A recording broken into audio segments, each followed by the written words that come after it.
En mi cumpleaños, toda mi familia me ignoró. Ni mensajes de texto, ni llamadas, ni siquiera de mi esposa. Cuando finalmente la localicé, se rió y dijo que estaba en Roma con mi hermano rico. Me llamó el pobre. Sonreí y con calma solté la bomba. Vean lo que pasó. Hola. Gracias por su continuo apoyo. Esto significa mucho para nosotros. Si disfrutan las historias que compartimos, suscríbanse a este canal. Sería genial si pudieran dejar un comentario sobre la ciudad desde la que nos están viendo. Podríamos mencionarles en nuestra próxima historia. La mención especial de hoy es para John Peters de Sudáfrica. Nos alegra que disfruten nuestras historias. Ahora, sumerjámonos en los detalles de la historia de hoy. Esperé hasta las 11:47 de la noche antes de dejar que el silencio se convirtiera en la respuesta. Comenzó como una negación, del tipo que tiene un rostro familiar, diciéndote que tal vez los mensajes se retrasaron, tal vez estaban planeando algo, esperando para sorprenderme a la medianoche, tal vez ella estaba atrapada en el tráfico, o perdió la noción del tiempo de nuevo, como siempre hacía cuando estaba bebiendo vino con sus compañeros de trabajo, algo que siempre había afirmado que eran relaciones públicas. Pero pasaron las horas. Actualicé mi teléfono, abrí cada aplicación, las cerré de nuevo. Incluso lo apagué y lo volví a encender, por si acaso. Todavía nada. Ningún feliz cumpleaños de nadie, ni de mis padres, ni de mis primos, ni de mis supuestos amigos, y lo peor de todo, ni de ella, la mujer con la que había pasado 10 años construyendo una vida. 10 años de sueños compartidos, de sacrificios silenciosos, de fingir que no oía el desprecio en su voz cuando hablaba de mi trabajo, o la forma en que solía poner los ojos en blanco cada vez que decía nosotros en lugar de tú sobre su negocio. 10 años, y todo lo que obtuve fue silencio. Me senté solo en Vanos, el restaurante que solíamos amar. Vinimos aquí para nuestro 5º aniversario, el que pasó la mayor parte del tiempo en su teléfono. Recuerdo que pensé que estaba enviando mensajes de texto a un cliente. Eso fue antes de que me diera cuenta de que ya no me miraba de la misma manera. En aquel entonces, me convencí a mí mismo de que solo estábamos cansados, agotados de construir cosas juntos. Pero esta noche, vi la verdad. Ella no estaba cansada, estaba en otra parte. Y esta noche, no solo se había ido emocionalmente, estaba física e intencionalmente ausente. La camarera me miró como si me hubieran abandonado. Pude sentir su lástima a través de la sonrisa practicada mientras traía el pastel, una rebanada, una vela encendida, vainilla con remolino de frambuesa. La vela titiló como si estuviera a punto de apagarse, y casi me reí de lo perfectamente que resumía la noche, todo el maldito día. «Feliz cumpleaños», dijo suavemente. Le di las gracias, apenas capaz de mirarla a los ojos. Miré el pastel, teléfono en mano. Ningún mensaje, ninguna notificación, ningún amor. A las 11:52, finalmente cedí y marqué su número. Sonó una vez, luego 2 veces, y luego. «Dios mío, ¿en serio?», respondió, sin aliento y riendo como una estudiante de primer año de universidad que acababa de tomarse su 3er trago. Pensé que finalmente dejarías de llamar. Música de fondo, risas, tintineo de vasos, su voz resonando como si estuviera en una habitación grande. «¿Adivina dónde estoy?», preguntó, ya riendo antes de que pudiera hablar. «Estoy en Roma, cariño». Roma. Sentí la palabra más que oírla. Me golpeó como agua fría en la nuca. «¿Con quién?», pregunté, pero mi voz ni siquiera sonaba enojada, sonaba distante, como si alguien más la hubiera pronunciado. «Matthew», dijo, como si fuera obvio. «Mi hermano. Mi único hermano». Me sorprendió. ¿No es una locura? Tiene una suite increíble, con pisos de mármol de verdad, una vista de la Fontana de Trevi, como de la realeza. No respondí, no necesitaba hacerlo. Hubo una pausa, luego su voz cambió, más baja, cruel. «Vamos, no te hagas el sorprendido. Siempre supiste que él era el exitoso». Soltó una risita, un sonido engreído y burbujeante que me provocó náuseas. «Quiero decir, eres dulce y todo eso, pero eres el pobre de la familia». Esa palabra, pobre, no solo significaba dinero, no viniendo de ella. Quería decir menos que, quería decir insignificante. Oí un crujido, y luego otra voz se escuchó. «Te dejará pronto, hombre», dijo Matthew. «¿Por qué molestarse en fingir lo contrario?». La llamada terminó. Me senté en ese reservado mucho después de que el último cliente se fuera, después de que la camarera atenuara las luces y comenzara a limpiar las mesas en silencio, después de que me mirara unas cuantas veces como si estuviera a punto de preguntarme si estaba bien, y luego decidiera no hacerlo. No podía moverme, No podía pensar, no podía sentir nada más que ese extraño entumecimiento agudo en el pecho, como si algo esencial me hubiera sido arrancado sin previo aviso. Pero lentamente, a través de ese entumecimiento, algo más se deslizó. No ira, no dolor, algo más frío, algo enfocado. Porque esto es lo que no sabían, lo que ella nunca se molestó en preguntar. La empresa para la que trabajaba, de la que se jactaba como si fuera su legado, no era suya, no del todo. Ella era la cara, claro, la que obtenía la cobertura de prensa, las invitaciones a TEDx, las pequeñas citas en revistas de estilo de vida sobre ser una mujer hecha a sí misma.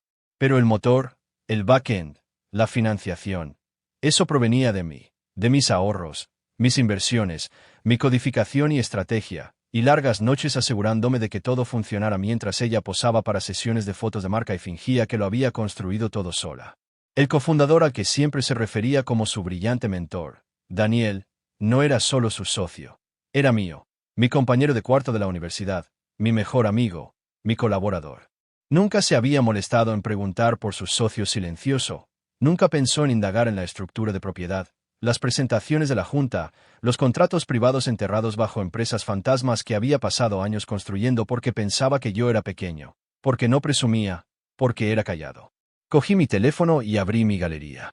Había una foto que nunca había publicado, Daniel y yo en la última reunión de revisión anual. Yo llevaba una chaqueta gris y una sonrisa paciente. Él llevaba un jersey de cuello alto negro y la sonrisa de un hombre que disfrutaba siendo subestimado. Miré la imagen y luego pulsé enviar. Se la envié a ella. Sin título. Solo la verdad. Un fotograma a la vez. Y en ese momento, todo cambió. El silencio ya no estaba vacío. Estaba esperando. A la mañana siguiente, me desperté temprano, no porque hubiera dormido bien, sino porque no había dormido nada. La silla de mi oficina se había convertido en una cuna para mi cuerpo, acurrucado y medio congelado con la misma ropa que había llevado al restaurante. Afuera, el mundo seguía girando. Pasaban coches, los vecinos paseaban a sus perros, un niño al otro lado de la calle lanzaba una pelota de baloncesto a su garaje, como si nada fuera diferente. Pero para mí, algo fundamental había cambiado. Lo sentía bajo mi piel y en mi pecho, en los espacios que ella solía llenar. Ella encendió la cerilla. Todo lo que tenía que hacer ahora era quemarlo todo, una página a la vez. Lo primero que hice fue abrir las carpetas digitales que había enterrado en lo profundo de las unidades cifradas. Contratos, correos electrónicos, acuerdos de confidencialidad, desgloses de activos. Ella nunca había preguntado cómo se pagaba su salario. No sabía de dónde provenían las transferencias, quién estructuraba las inversiones. Lo llamaba su empresa en las entrevistas. Lo construí desde cero, decía con una brillante sonrisa preparada para la cámara. No sabía que detrás de cada insignia de la conferencia de diseñadores estaba mi nombre, silencioso pero vinculante.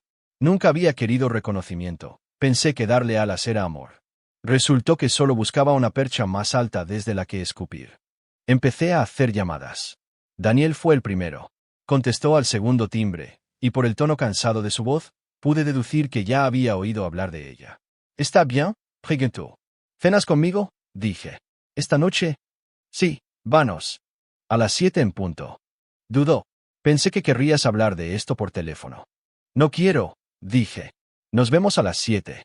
Pasé el resto del día preparándome. Llamé a nuestra abogada corporativa, Ángela. Ella siempre me había apreciado más de todos modos. Le dije que activara la cláusula de salida enterrada en su contrato de trabajo, la que firmó sin leer porque la jerga legal me da dolor de cabeza. Ángela la revisó con un lento y satisfecho zumbido. Esta cláusula es agresiva, dijo. ¿Estás seguro de que quieres usarla? Absolutamente. Para las 5, su acceso estaba programado para ser suspendido. Todos los dispositivos de trabajo desautorizados. Su tarjeta de la empresa sería rechazada la próxima vez que la usara. El correo electrónico redirigido al departamento legal. Las tarjetas de acceso desactivadas. Y la más importante, su contrato rescindido por incumplimiento de la ética. Tenía los recibos, correos electrónicos enviados en horario de trabajo a mi hermano, utilizando los premios de viajes de la empresa para reservar su pequeña escapada italiana. Lo único que no tenía era remordimiento. Eso se había ido. A las 7 en punto, Daniel entró en vanos, con aspecto de haber envejecido 5 años desde ayer. Le observé recorrer la sala con la mirada hasta que me vio. Yo ya estaba sentado en el mismo reservado, el mismo que había ocupado solo la noche anterior, solo que esta vez la mesa no estaba vacía. Tenía documentos en una carpeta de cuero delante de mí, un bolígrafo, 2 vasos de whisky puro. Se deslizó en el asiento frente a mí. No habló durante un rato, solo me miró con una especie de lástima culpable que no sabía que sentía. Juro por Dios que no sabía que era tu esposa. Me dijiste que no estabas casado. Te dije que no llevaba mi anillo, le corregí. Eso no es lo mismo. Daniel dejó escapar un suspiro tembloroso y se inclinó hacia adelante. Me ha estado enviando mensajes todo el día. Está asustada, dice que estás exagerando las cosas. Ni siquiera sabe el tamaño de la cosa sobre la que está parada. He dicho que cree que es un escenario. Es una trampa. Daniel asintió lentamente. Miró la carpeta. ¿Vas a arrasar con todo? No. Voy a dejar que sienta las consecuencias de sus elecciones, en silencio, por completo. Vamos. Le conté la historia desde el principio. Cómo financié su idea cuando era solo un boceto en una servilleta, cómo pagué nuestro alquiler mientras ella hacía prácticas gratuitas en agencias que odiaba, cómo la animé cuando quiso arriesgarse, cómo empezó a apartarme poco a poco después de que el negocio cobrara impulso, cómo cambió, o tal vez cómo dejó de fingir. Daniel escuchó sin interrumpir. Entonces dijo algo que nunca olvidaré. Le construiste un reino, y ella lo usó como un trono para mirarte desde arriba. Aseni. Ya no. Después de cenar, nos hicimos una foto. Nada especial, solo nosotros dos brindando con los vasos, yo con la chaqueta que una vez llamó aburrida, Daniel con el aspecto de la cara exitosa de la empresa, que era exactamente lo que ella pensaba que era. Envié la foto a su teléfono. Sin título. Solo eso. No comprobé si había respondido. Le di la vuelta al teléfono y lo dejé así. Más tarde esa noche, mi teléfono vibró 6 veces seguidas. No contesté. Luego vibró de nuevo. Una vibración larga. Un mensaje de voz. Lo dejé estar. No necesitaba oírlo. En su lugar, fui al dormitorio de invitados y abrí el armario. Dentro estaban todas las cosas de las que solía burlarse. Mis primeros prototipos, los libros que nunca tuve tiempo de leer, el equipo que dijo que debía tirar porque no encajaba con la estética. Este espacio, que una vez fue una tumba de lo que solía ser, estaba a punto de convertirse en mi nuevo comienzo. Saqué todo y lo puse sobre la cama. Luego abrí mi portátil y empecé a construir de nuevo, no su sueño, el mío. Y esta vez, nadie lo usaría contra mí. Lo primero que perdió fue su bandeja de entrada. Eso es siempre lo primero. Cuando abrió su portátil en esa suite de 5 estrellas con vistas a las ruinas de la antigua Roma, vestida con una bata de seda que le compré para nuestro 7º aniversario, probablemente esperaba una avalancha de nuevos correos electrónicos, asociaciones, colaboraciones, elogios brillantes de los clientes. En su lugar, recibió un mensaje de error, luego una burbuja de notificación roja de Google pidiéndole una autenticación que ya no tenía. Luego nada, solo un cursor parpadeante y una página en blanco. Lo siguiente que perdió fue su acceso al portal de la empresa.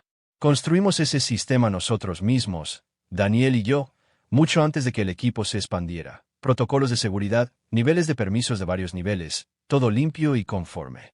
Todavía recuerdo la hora exacta en que programé su cuenta en el sistema, el nombre que eligió para su nombre de usuario interno, Queenbee. Lo borré con un clic. Desaparecido. Ya no era la reina de nada. Luego vino la tarjeta de crédito. Eso ocurrió a media tarde, hora de allí, probablemente mientras estaba de compras, tal vez comprando algún bolso de mano de cuero hortera y unos tacones que haría pasar por gastos de empresa. Había configurado la alerta para que me notificara cuando la tarjeta fuera rechazada. MX Platinum rechazada, vía Maruda, Roma. La miré y sonreí, no por satisfacción, no por crueldad, sino por una comprensión silenciosa. Así era como terminaba, no con una confrontación, sino con un lento y silencioso desmoronamiento de cada mentira que había tejido. A las 11 de la mañana, hora del este, llegó su primera llamada. No contest. Luego otra, luego una ráfaga de mensajes.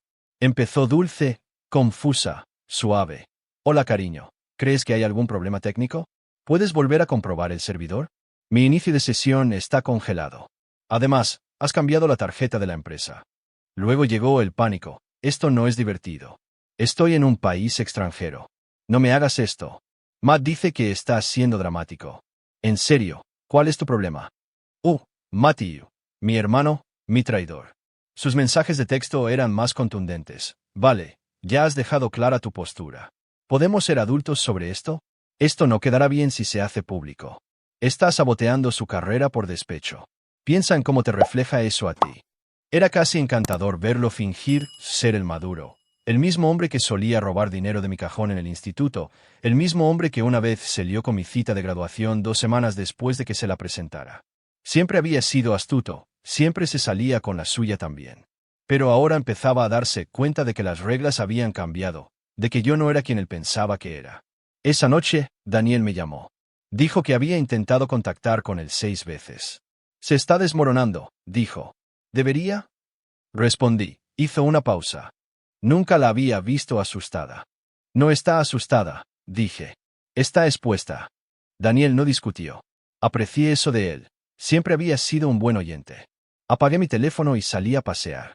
Hacía frío. El barrio parecía más tranquilo de lo habitual. O tal vez yo simplemente me fijaba más. Una pareja paseaba a su perro y me saludó educadamente. Las devolví al saludo. Por un segundo, les envidié su sencillez. Pero entonces recordé que probablemente ellos también me envidiaban a mí. La gente siempre envidia lo que no entiende. Ella envidiaba mi calma, pensaba que significaba debilidad, pensaba que el silencio significaba sumisión.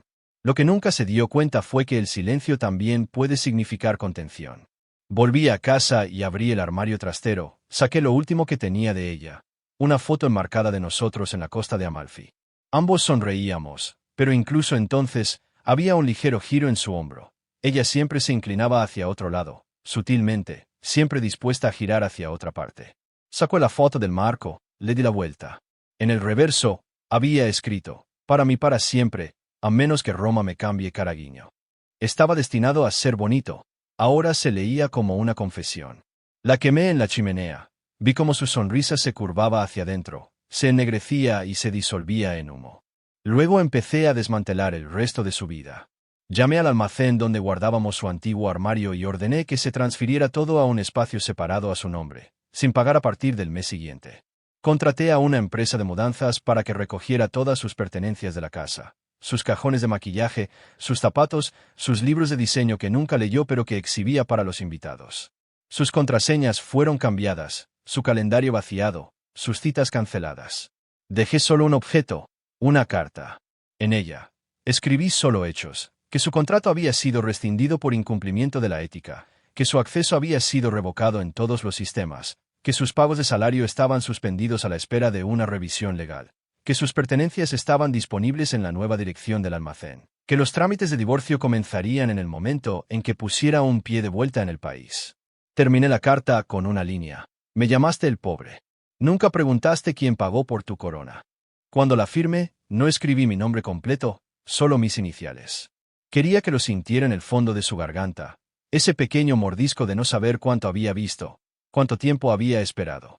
El hombre al que despreció, el hombre al que abandonó. A la mañana siguiente, recibí una llamada de un número internacional que no reconocí. Dejé que sonara, luego el buzón de voz. Por favor, susurró a través de la estática, su voz despojada de glamour. No sé lo que has hecho. No puedo respirar. No puedo. Necesito hablar contigo. Solo dime lo que quieres. Pero esa es la cuestión.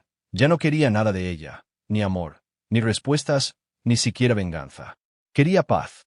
Y la paz, estaba aprendiendo, llega después de que todo lo demás se ha ido. Aterrizó en el JFK en un vuelo nocturno en medio de una tormenta. Sabía la hora exacta porque me habían reenviado el itinerario a mi correo electrónico privado, el que ella nunca supo que existía. Habría esperado que alguien estuviera allí, tal vez un chofer, tal vez incluso yo, de pie, rígido pero dispuesto a perdonar. A eso se aferraba, a que bajo el silencio seguía estando el mismo hombre, desesperado por su atención, dispuesto a arrastrarse por una pizca de lo que ella le negaba como una droga. Nunca creyó que me iría. Pensaba que era inolvidable. Se equivocaba. La casa estaba oscura cuando llegó. Las ruedas de su equipaje golpearon la entrada como los pasos de alguien que había regresado a la escena de un crimen, casi esperando que hubiera desaparecido en su ausencia. La llave no funcionó. Lo intentó 3 veces antes de darse cuenta de lo que eso significaba. No era solo una cerradura estropeada, era una puerta cerrada. Su nombre ya no estaba en el título de propiedad. Había presentado los papeles al día siguiente de su llamada desde Roma. La escritura ahora era solo mía. La mujer que una vez había insistido en que nosotros poseyéramos todo ya no tenía participación en nada de ello. Se quedó bajo la lluvia hasta que se fijó en el sobre. Estaba pegado a la puerta principal, sin nombre, sin adornos, solo un papel blanco rígido, empapado en las esquinas. Dentro, encontró todo: los papeles del divorcio, la dirección de su unidad de almacenamiento, el nuevo código de la llave, que me aseguré de que fuera su cumpleaños, una última inversión simbólica. Y una sola página, escrita a mano por mí. La escribí por la noche, la misma noche que quemé nuestra última foto, no por rabia. La escribí con calma, de la forma en que se etiqueta una caja antes de enviarla. Mila Mast Invisible. Nunca te diste cuenta de que yo era el que lo sostenía todo. Te reíste de mi silencio. Nunca preguntaste qué llenaba el silencio. Me llamaste el pobre. Nunca preguntaste quién financiaba tu imperio. Creíste que yo era demasiado pequeño para importar. Ese fue tu error final. Todo lo que tenía se ha ido, no robado, solo reclamado. Lo perdiste en el momento en que intentaste construir tu próxima vida sobre mi tumba. Nunca volverás a saber de mí porque esto no es venganza. Esto es yo saliendo de las sombras que confundiste con refugio. Un hombre que nunca te molestaste en conocer. Me la imaginé allí de pie bajo la lluvia, sosteniendo esa carta como una cuchilla que no podía cortar a través de su derecho. Me la imaginé releyéndola 2 veces, 3 veces, como si la verdad pudiera suavizarse si la miraba con suficiente intensidad. Pero no había ninguna contraseña para revertir esto, ninguna llamada entre lágrimas, ningún sexo de reconciliación, nada. Intentó llamar de nuevo esa noche, bloqueada. Intentó contactar con Daniel. Él no contestó. Le había dicho el día anterior: ya no es tu problema. Él asintió como un hombre que se alejaba del borde. Luego vinieron los correos electrónicos, no a mi nombre. Ella todavía no sabía el que usaba en los registros de la empresa. Los envió al asistente de Daniel. Incluso envió un correo electrónico al servicio de atención al cliente, tratando de encontrar una forma de volver a entrar. Cada mensaje decía alguna versión de lo mismo. Esto es un malentendido. ¿Puede alguien explicarme qué está pasando? Soy la directora creativa. Esto debe ser un error. Pero el mundo que una vez controló ya no hablaba su idioma. Me fui de la ciudad al día siguiente, no por miedo, sino por cierre. Había alquilado un lugar en el norte del estado, nada lujoso, una cabaña con demasiadas ventanas y el silencio justo. Era mía, no porque fuera cara o remota, sino porque ella no la había tocado. No me llevé mucho, solo mi portátil, mis viejos cuadernos, algo de ropa, lo esencial. Dejé la casa más limpia de lo que ella nunca la había dejado, impecable y nítida, como si hubiera sido esterilizada de la infección en la que se había convertido. 2 días después, recibí un último mensaje de su correo electrónico personal. Sin asunto, solo una frase: ¿alguna vez fui suficiente para ti? Lo leí una vez, luego lo borré porque ya no importaba. Esto no era una guerra, las guerras dejan supervivientes. Esto era un exorcismo. Y cuando terminó, solo quedó la quietud. Perdió su trabajo, perdió el crédito de la empresa. La junta directiva hizo un silencioso anuncio sobre la reestructuración interna. Su LinkedIn se oscureció. Publicó un vago mensaje sobre tomarse un tiempo para el crecimiento personal, pero los comentarios eran escasos y sospechosos. Su brillo se desvaneció rápidamente. El estilo de vida de lujo que una vez ostentó, viajes, charlas, fotos de brunch, cayó en el modo fantasma. Hay una diferencia entre dar un paso atrás y ser borrado. Ella lo estaba aprendiendo de la manera difícil. No le dejé fotos, ni recuerdos, ni camisetas viejas para dormir, ni siquiera una taza en el armario para que se acordara de mí. Cuando entró en esa unidad de almacenamiento, encontró cajas etiquetadas por habitación, selladas y sin tocar, clínicas, como si no fuera más que un residuo. Y tal vez lo era. No le di nada, ni siquiera un adiós. Capítulo 5. Un cumpleaños reescrito. Un año después, día por día, entré en vanos con la misma chaqueta que llevaba la noche que ella me olvidó.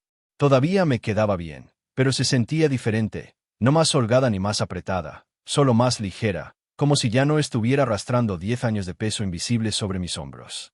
La anfitriona me dedicó una cálida sonrisa, reconociéndome sin saber por qué. Pedí mi reservado habitual. Me condujo hasta allí sin decir palabra, y me senté con las 2 manos planas sobre la mesa, respirando el silencio como si fuera algo sagrado. No solitario, solo limpio. No esperaba una celebración, no quería una. No estaba allí para que me sorprendieran ni me dieran una serenata. Estaba allí para cerrar, un cierre tranquilo, sin sentimentalismos, honesto, del tipo que no se anuncia, del tipo que se siente en los huesos cuando pasa la tormenta y te das cuenta de que la casa sigue en pie. Y eres tú quien la ha reconstruido, ladrillo a ladrillo. Frente a mí se sentaba alguien nuevo. No llevaba oro como una armadura ni hablaba con frases ingeniosas pensadas para impresionar. Llevaba vaqueros y un suéter suave, y hablaba como si creyera cada palabra. No me preguntó qué hacía, me preguntó quién era, qué me gustaba, qué odiaba, qué me hacía levantarme temprano por la mañana y qué me mantenía despierto por la noche. Respondí sin filtros, y ella escuchó sin juzgar. Me gusta este lugar, dijo mientras abría el menú. Se siente vivido. Lo es, respondí, incluso cuando está vacío.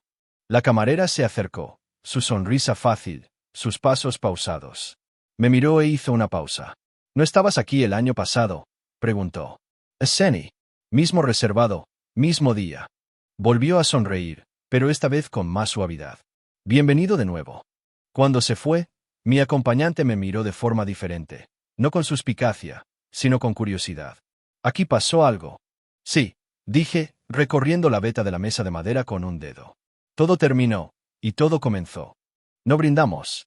No pedí el pastel, pero la camarera lo trajo de todos modos, vainilla con remolino de frambuesa, una vela, esta vez apagada. Lo dejó suavemente y me dirigió una mirada de complicidad antes de desaparecer de nuevo. Lo miré fijamente durante un largo rato, recordando cómo parpadeaba la primera vez, cómo me hizo sentir tonto esa noche. Pensé que la vela se estaba burlando de mí. Esta noche era un monumento. Pide un deseo, dijo ella. Negu kan la cabeza. Ya se ha cumplido. No necesitaba venganza, no necesitaba verla sufrir, no necesitaba humillación pública ni disculpas entre dientes. Lo que necesitaba, lo que había estado ansiando, era claridad. Y la había encontrado, no en el fuego ni en la furia, sino en la ausencia de su voz, la ausencia de su juicio, la ausencia de esa constante necesidad de encogerme para hacerla brillar. Pensaba en ella a veces. No estaba obsesionado, solo era honesto. Me preguntaba qué le contaba a la gente ahora, si mentía para hacerse la víctima, si omitía Roma cuando contaba la historia, si recordaba la carta, si alguna vez se dio cuenta de cuánto había perdido, no en títulos ni en dinero, sino en el acceso a mí, al hombre que le dio todo, incluso cuando dejó de ver el valor en ello. Daniel y yo seguíamos dirigiendo la empresa, aunque ahora él se encargaba de la primera línea.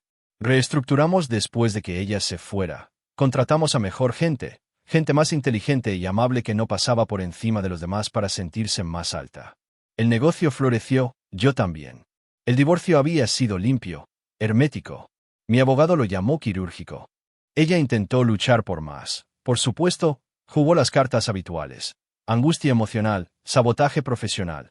Incluso intentó reclamar la propiedad parcial de la empresa. Pero el papeleo nunca miente. Había renunciado a su influencia mucho antes de darse cuenta de lo que valía. El tribunal no le debía un cierre, yo tampoco. Aún así, a veces me la imaginaba abriendo un cajón y encontrando nada, ni notas, ni joyas, ni últimas palabras, solo espacio, espacio donde yo solía estar. Me la imaginaba repitiendo cada palabra que había dicho en Roma, la risa, el desprecio, la displicencia. Eres el pobre. Esa frase, una vez una herida, se había convertido en una insignia porque era pobre en todas las formas que nunca importaron y rico en la única que siempre importó, la verdad. Cogí la cuchara y tomé un bocado del pastel. Sabía igual, pero el momento era diferente. Ella solía ser la dueña de la sala. Ahora yo soy dueño de mi parte. Cuando levanté la vista, la mujer que estaba frente a mí sonrió como si supiera algo que yo no sabía. ¿Qué?, pregunté. ¿De verdad estás aquí?, dijo. Senny. Por primera vez en mucho tiempo. Extendió la mano por encima de la mesa y me tocó la muñeca, solo un roce, ligero y cálido. Y eso fue suficiente. Sin fuegos artificiales, sin grandes gestos, solo presencia, solo ahora.